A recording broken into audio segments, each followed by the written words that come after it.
Human rights activists join family members of Malaysian victims trapped in scam compounds who share their stories at a news conference in late November. Their identities are being concealed for security reasons. This mother says her 24-year-old son went to Thailand for a vacation and ended up trapped in neighboring Myanmar. They hit my son until his buttocks were full of bruises. They handcuffed him to the ceiling. That's how he slept for 2 days. They gave electric shocks to his feet so he can't run away. The mother says the family paid a $16,000 ransom to the crime group holding her son, but the captors never set him free. It's very heartbreaking. I have been crying for many days.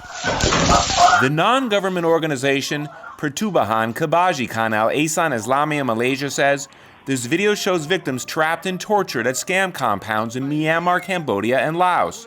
It has not been independently verified. Jake Sims, a visiting expert at the U.S. Institute of Peace in Washington, says the criminal networks operate these scam compounds in countries with significant corruption and gaps in rule of law. Over the last several years, hundreds of thousands of people have been brought to the region, many of them via various forms of coercion, deception, human trafficking, to be involved in a very lucrative global industry of organized cybercrime that is defrauding people from all over the world to the tune of tens of billions of dollars per year.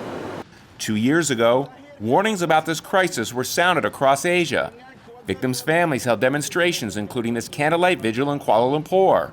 There were reports in local and international media, but experts say victims continue to be trapped. I would actually say most evidence points to that this industry is growing and will likely continue to grow for some time. It's both the case that there's not sufficient awareness, and also that the awareness that has been generated on this issue is not sufficient to counteract the fact that these people are facing severe economic vulnerabilities that are pushing them into being willing to take high risks. Experts say most of the victims in these scam centers come from across Asia. They're often lured by false promises of a legitimate job opportunity, only to be tricked, trafficked, and trapped. They are forced to work 15 hours a day, 7 days a week in alleged scam compounds like these. They are ordered to befriend people on social media as well as dating apps and coax them to invest their money into cryptocurrency scams. There are widespread reports of torture, mysterious deaths, all kinds of issues that are emerging for people who either fail to comply or fail to succeed at the tasks that have been given to them.